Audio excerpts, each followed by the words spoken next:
Naguguluhan ako kung sino nauna dito eh.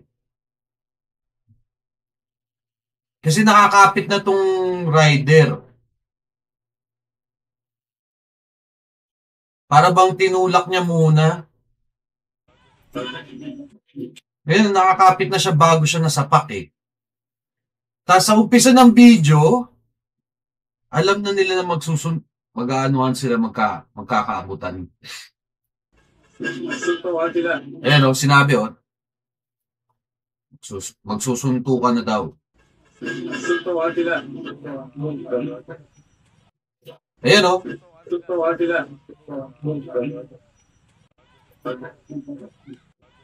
Ayun, nakakapit na yung rider eh. Para ba sigurong tinulak niya? Halika, tignan, pasukin mo. Alive tayo. Tignan mo. Tignan mo to. Hindi ko alam kung sino nauna dito eh. Pero nagkakainitan na sila bago sila magpangabot eh. Ayan o. Makikita mong naunang nanapak yung ano eh, nakaputi. Pero nakakapit na yung rider. So, ibig sabihin parang ang init na nila, umpisa pa lang, mainit na sila. Siguro, pabalang magsalita. Mainit yung nakakotse. Mainit yung nakakotse talaga. Bumaba pa siya eh. Kotse. Pero sabi kasi, may nakita ako, sabi, nasagi daw. Isa pa lang, mainit na sa baba pa siya. Ano ba masasabi ng mga tao? Pasaway yung rider dyan, ayaw magpaawat. Pag ikaw nandyan, jiu-jitsu mo, tas bitaril ka, hindi ka mag-jiu-jitsu sa streets. Bihira. Ano yan? Okay, balik tayo sa video.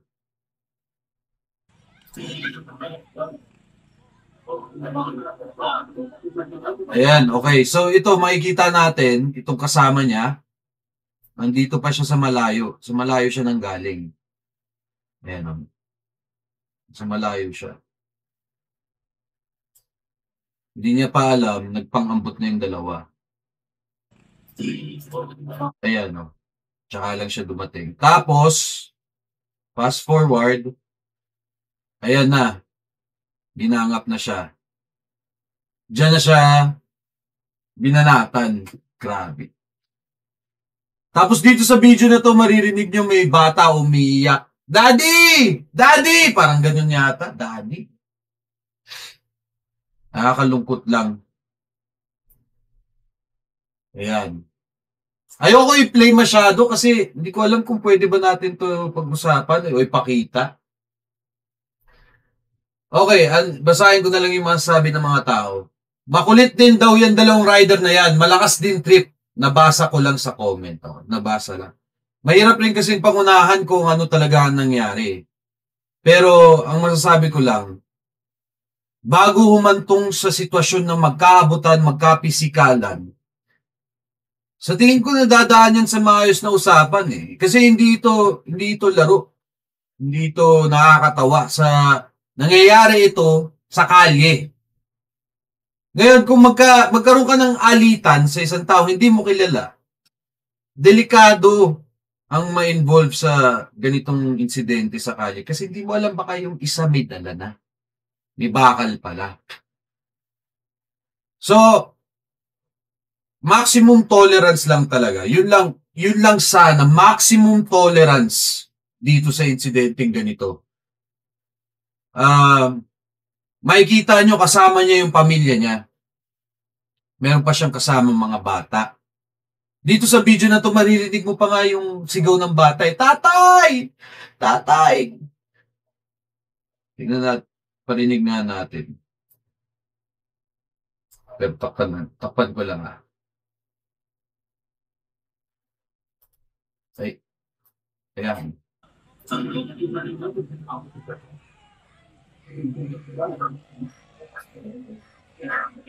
Daddy pala. Daddy pala yung sinisigaw.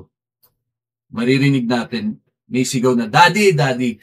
So, ang gusto ko lang ipunto, parang kung kasama mo yung pamilya mo, kasama mo mismo yung pamilya mo,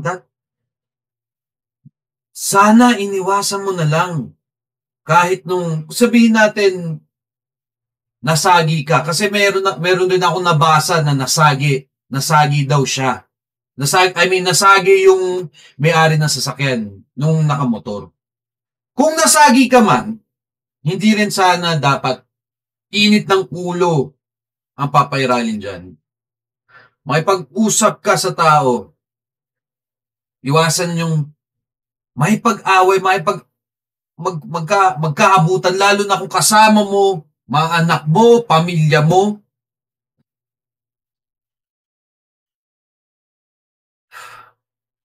Nakakadismaya lang yung nangyayari kasi ang dami ng gulo sa Pilipinas. Dumagdag ka pa. Ang dami ng kung ano-anong nababalita mo sa TV, mga kesyo, mga batang napagsamantalahan, mga binawian ng buhay dahil na-ambush, kaliwat kanan, ang daming mga balita na hindi ka nais-nais. Tapos itong ganitong insidente na pwede mo sanang maiwasan. Mas madali lang sana kung iniwasan. Yun lang masasabi ko. Lalo na kung kasama mo yung pamilya mo.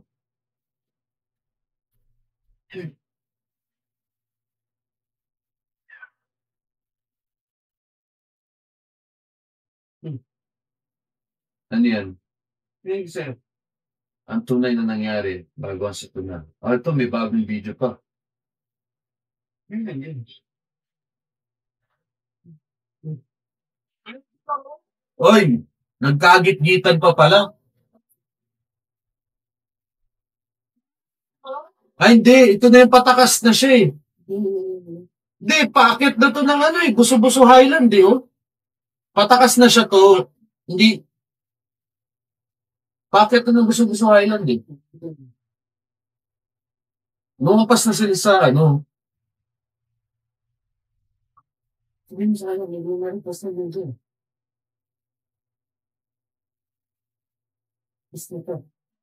Sige, ito. May bagong video. Hintayin mo ba?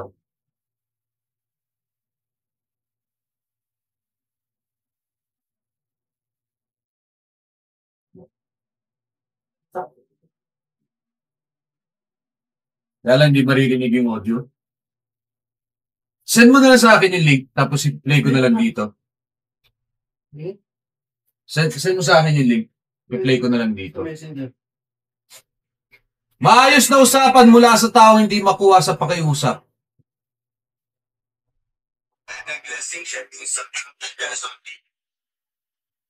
Okay.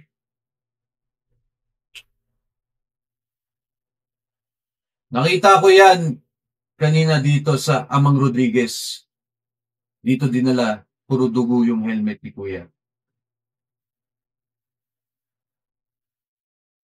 Di rin boss kasi nablangko na siya dahil siguro sa pambubugbog na ginawa sa kanya ng dalawang rider.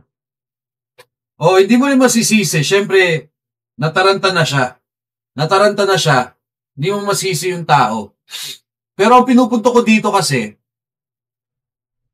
dapat din na siya bumaba, lalo na kung kasama niya yung pamilya niya. O kung bumaba man siya, dapat kinausap niya ng maayos kung nasagi man siya. Hindi ko alam kung ano yung pangyayari, yung buong pangyayari kasi minsan makikita lang natin screenshot ng usapan na ganito. Pero hindi natin alam yung tunay na pangyayari.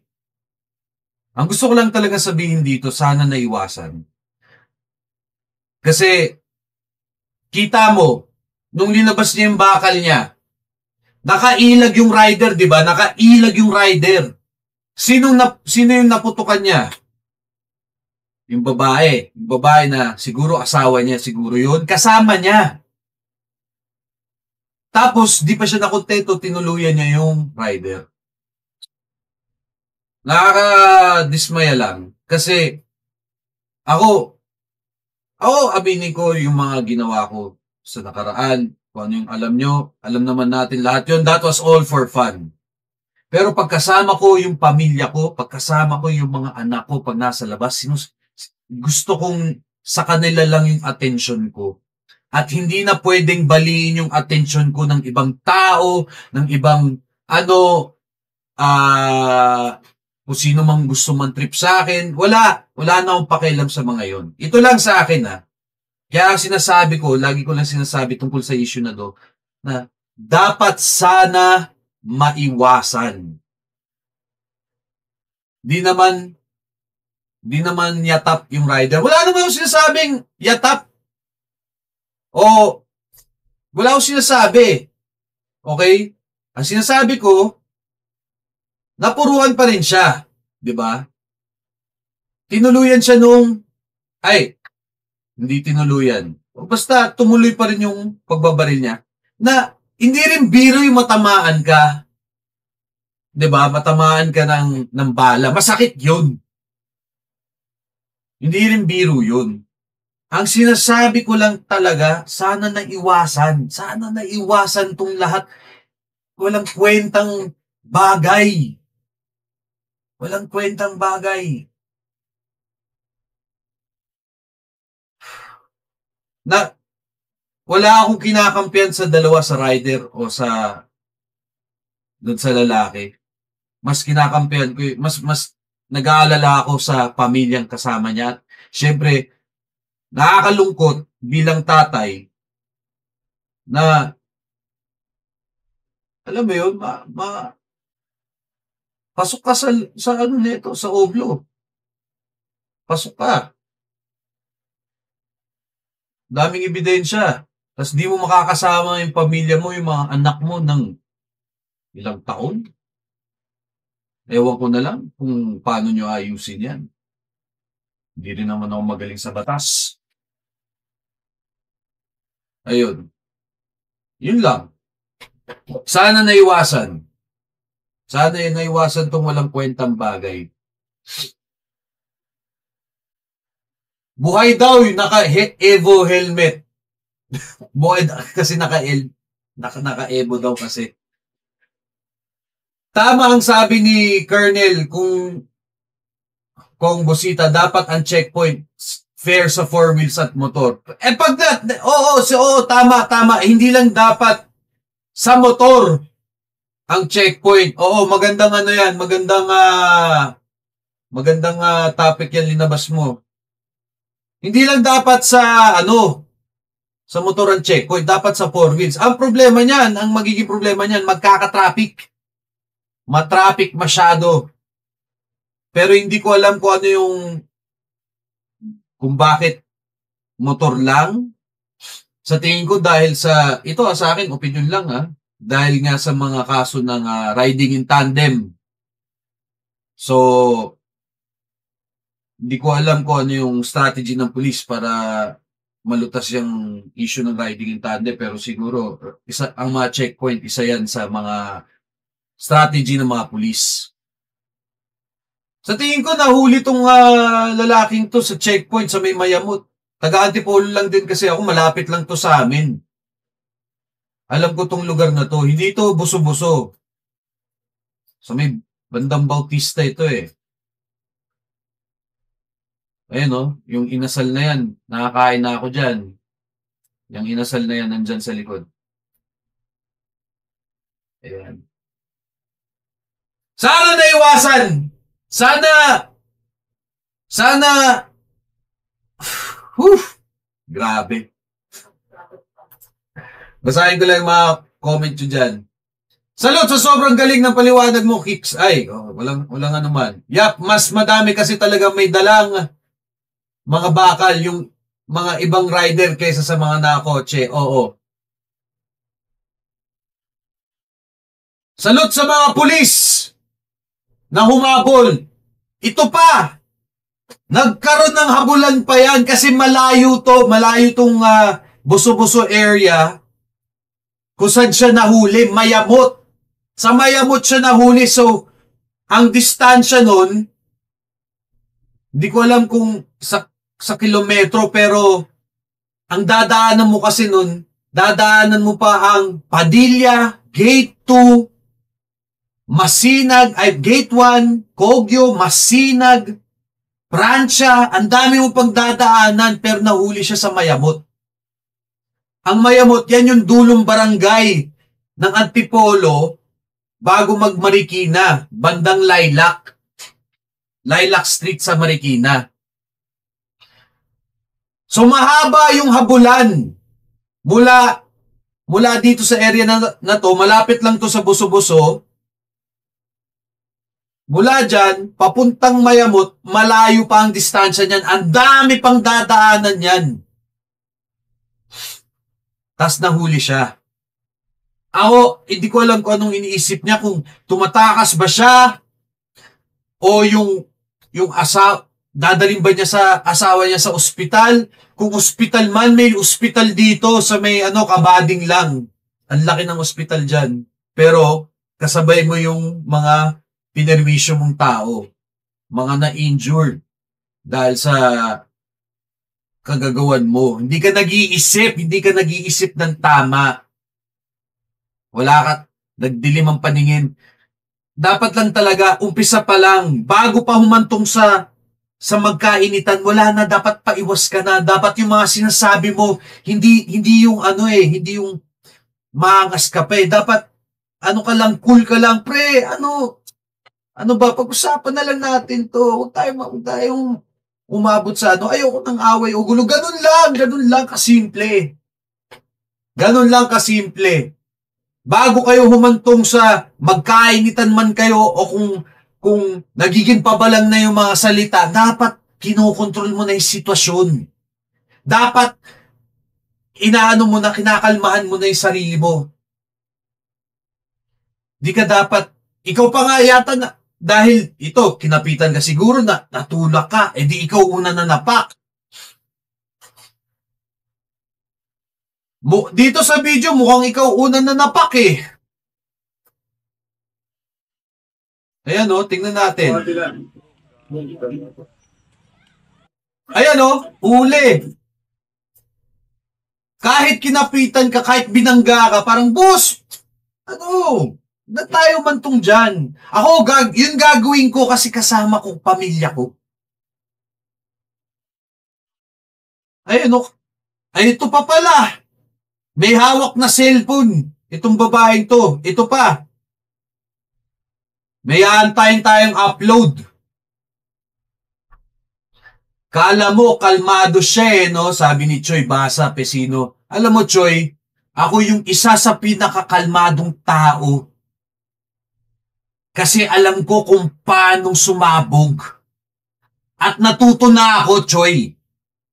Kaya yung mga taong marunong sumabog, sila rin yung mga taong magiging mas kalmado, lalo na sa ganitong sitwasyon. Kaya shoutout sa'yo. Kung tama yan yung napapansin mo na kala mo kung sinong kalmado. Tama yan. I acknowledge that. Pero lahat ng tao, nagbabago, lahat ng tao nagmamature. At papunta na ako dun. Ako nakaka-relate ako sa sitwasyon na to kasi ako pamilyado ako, may mga anak ako, may 2 akong anak. Ngayon, pag lumalabas ako, lagi akong umiiwas sa kahit anong trip ng tao kung kasi kasama ko pamilya ko. Minsan lang kami makalabas. Pag wala akong trabaho, pag wala akong gagawin, pag nalabas ko sila, ayun na, sa kanila lang attention ko na hindi pwedeng masira yung attention ko ng ibang tao. Gets mo? Kaya ako nagre-react dito kasi nakaka-relate ako. Ako, padre de pamilya. Ngayon, itong taong to, wala nang padre sa kanyang pamilya. Dahil lang sa walang kwentang bagay. Di ba? Dahil lang sa walang kwentang bagay, hinayaan mo masira yung sitwasyon, yung mapayapa mong buhay kasama ang pamilya mo. Hinayaan mo masira yung karir mo. Dahil lang dito, viral to eh. Nasa internet na yan. Hindi yan basta-basta mawawala, hindi yan basta-basta makakalimutan ng tao. At ang mga tao sa internet, hindi mapagpatawad yan. Susundan nila at susundan yan at ibabash nila yan. Ngayon, nandito ako upang magsalita na sabihin na hindi tama to, hindi dapat nangyayari to, lalo na kung padre de pamilya ka. Ngayon, yung mga taong nadamay dahil sa kagagawan mo, na injure man, sana hindi binawi ng buhay, sana buhay pa yung rider na nakaalitan niya. Lahat ng to maiiwasan. Lahat ng to madadaan sa masinsinang usapan. Kahit ako, boss, sabing Tom Sawyer, ibibeng-beng niya daw yung mga yan. Hindi tama yung ganyan. Hindi tama yung ganyan. Sa tingin nyo, sa init ng ulo ko, di sana nadawit ako sa ganyang insidente. Nag-viral na, di ba? Pero wala. Wala akong random na insidente na ganyan. Kung hindi scripted man o napag-usapan, yun lang yun. Pero sana talaga naiwasan.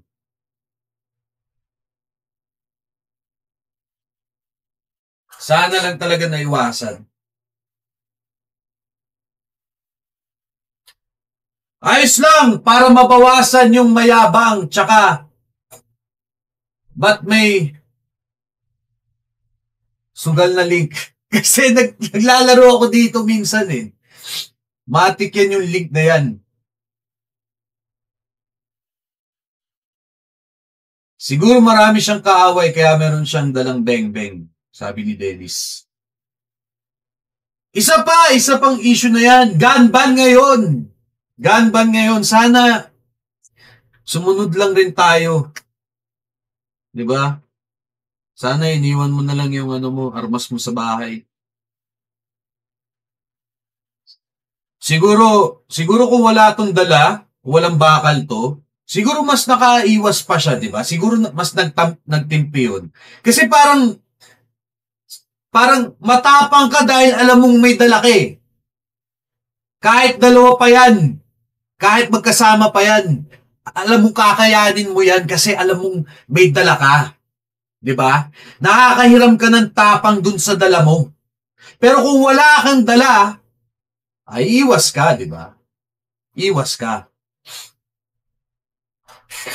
Baka na blanco na, boss, sa sobrang dami ng inabot na sapak. Oo, nandun na tayo. Nagdilim na yung paningin. Para bang, syempre, nagugulpi ka na eh. Ano pa bang gagawin mo? Syempre, ilalabas mo yung secret weapon mo. Nandun na tayo. Pero, bago ka humantong sa sitwasyon na yun na nagkakainitan kayo ng mga salita, isipin mo, may pamilya kang kasama. Isipin mo, kasama mo yung pamilya mo. Sunday, family day. Di ba? Kung nagkainitan man kayo, sabihin nyo, magkita kayo sa isang boxing ring, dun kayo magtuos. Hindi sa kalye. Pero hindi mangyayari yun. Kagaguhan na lang yun. Hindi mangyayari yun. Ang sinasabi ko lang, ang pinupunto ko lang talaga, bago pa uminit ang usapan, mag-disengage ka na, kumalas ka na. Diba? Kumalas ka na.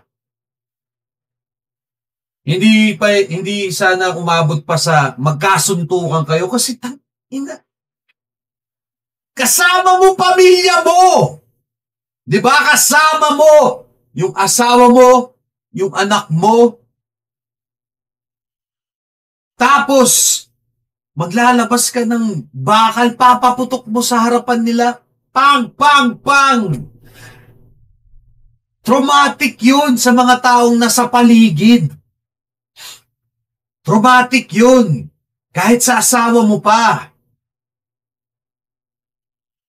Hindi siya gawain ng isang tunay na lalaki. Hindi siya gawain ng isang mature na mag-isip. Hindi ko sinasabing mature ako. Ang sinasabi ko lang, immature yung nangyaring ganyan. Napaka-immature. Sana naiwasan.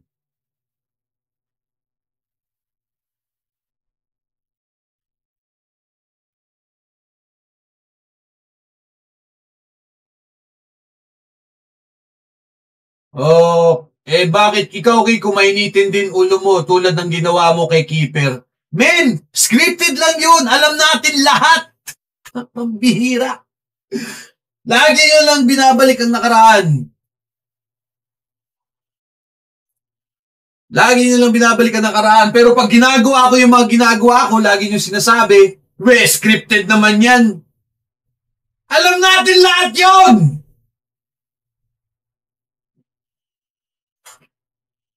Nung una pa sana, iniwasan mo na, sabi ni Mensky. Tama.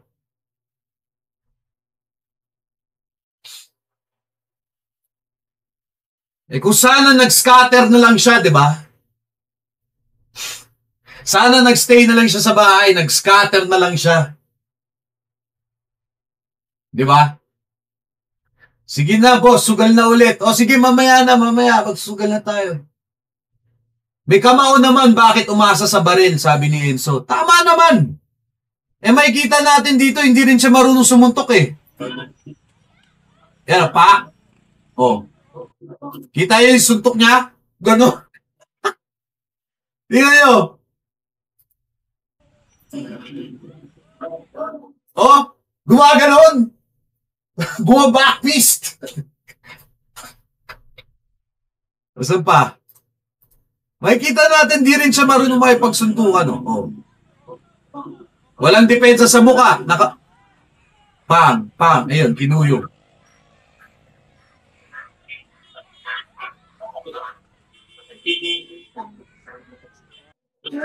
Ayan, oh. Na-extend yung kamay, hindi naka-block. Matapang siya kasi alam niya may dala siya. Alam niya kayanin niyang dalawang yan. Ayan, nakuyog siya dyan. Naawat na. Inawat na siya. Ayan, inawat na yung rider. Hanggang sa wala, hindi matutuloy itong angulo na to eh. Hindi mapupunta sa exciting part.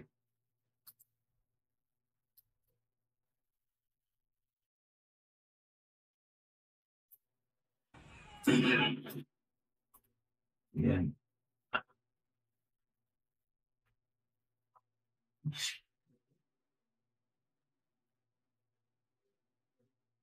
Kaya pala, mananampal, kaya pala may baril, di pala marunong ng mano-mano. Ayun na nga. Akala niya kaya niyang makipagsuntukan. Dalawa pa yan. Wala man lang takot. Kinakaya niya yung sitwasyon kasi alam niyang meron siyang bubunutin. Parehas na may mali, pinagtulungan kasi siya, pero mas mali ang pumatay. Tama, sabi ni Ernesto. Yan, tama yan, parehas may mali. Parehas silang may mali.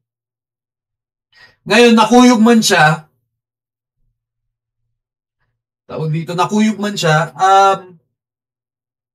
kalimutan ko sasabihin ko.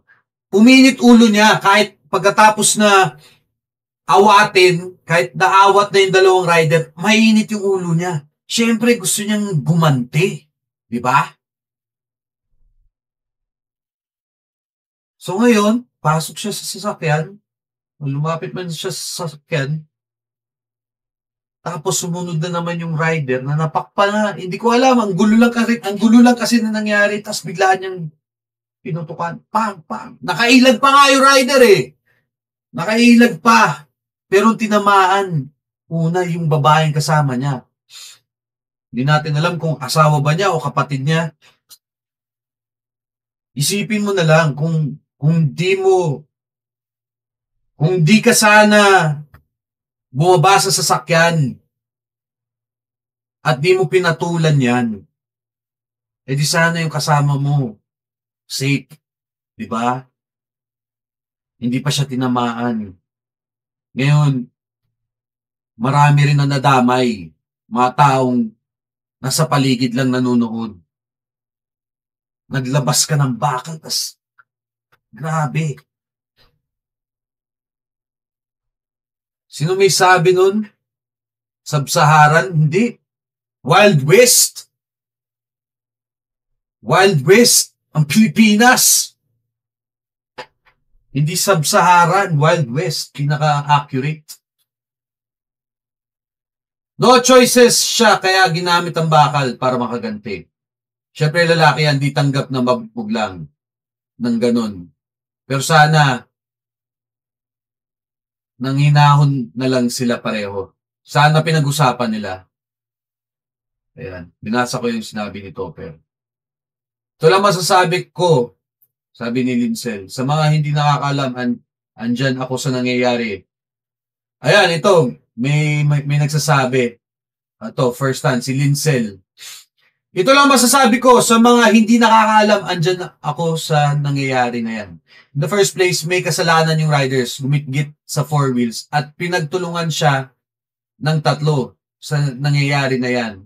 Nagpipigil yung may-ari ng Fortuner. Pagkakamali ng rider, dapat hindi siya gumit-git sa four wheels at hindi sana siya pinagtulungan. Kamote din sila, deserve nila yan mabaril. Lesson learned, sana yan.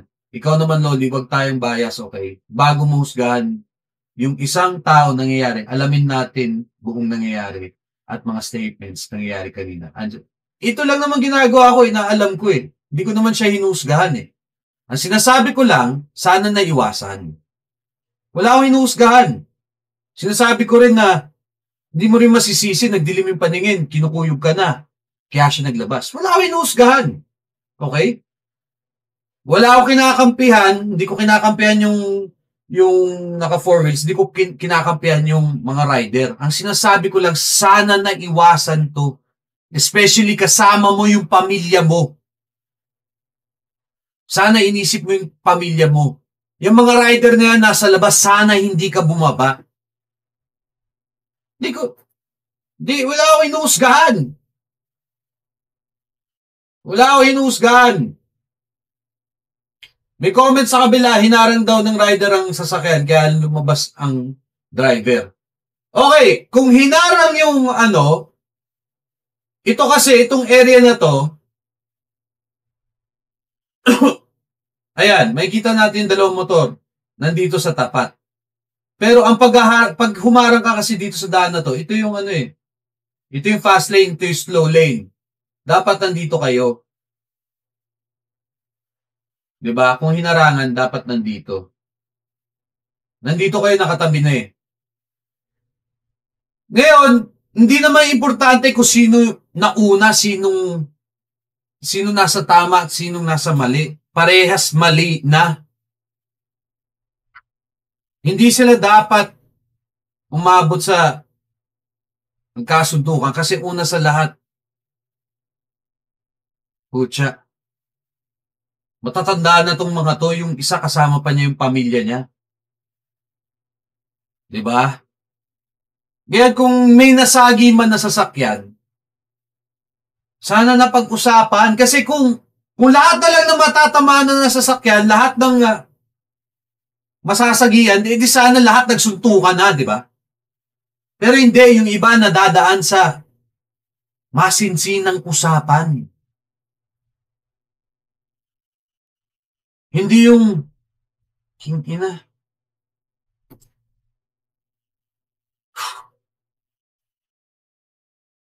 Wala na akong masabi dito.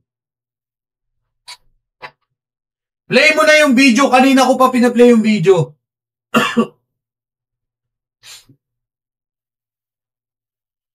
Mga mayayabang daw sila kasi sobrang dami daw ng grupo nila. Kaya yung rider sobrang yabang. Isang grupo pa sila. Hindi natin masasabi kung isang grupo sila. Dalawa lang yan. Ang mga rider, hindi lahat ng rider magkakasabwat. Maraming rider sa Marilaki Highway. Maraming grupo yan.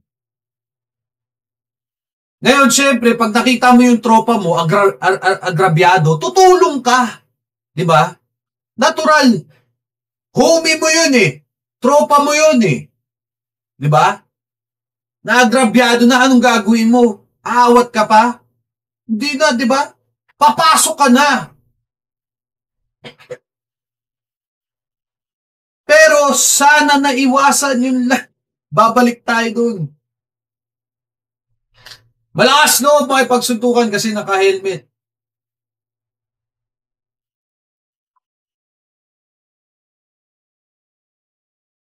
Paano po, Boss Kicks?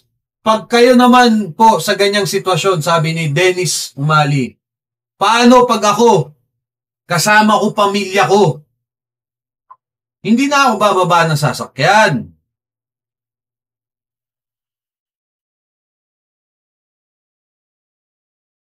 Paano kung nasagi? Nasagi ako. Aba, sasabihin ko sa anak ko, ilock mo yung pintuan, bababa ako, kakausapin ko sila.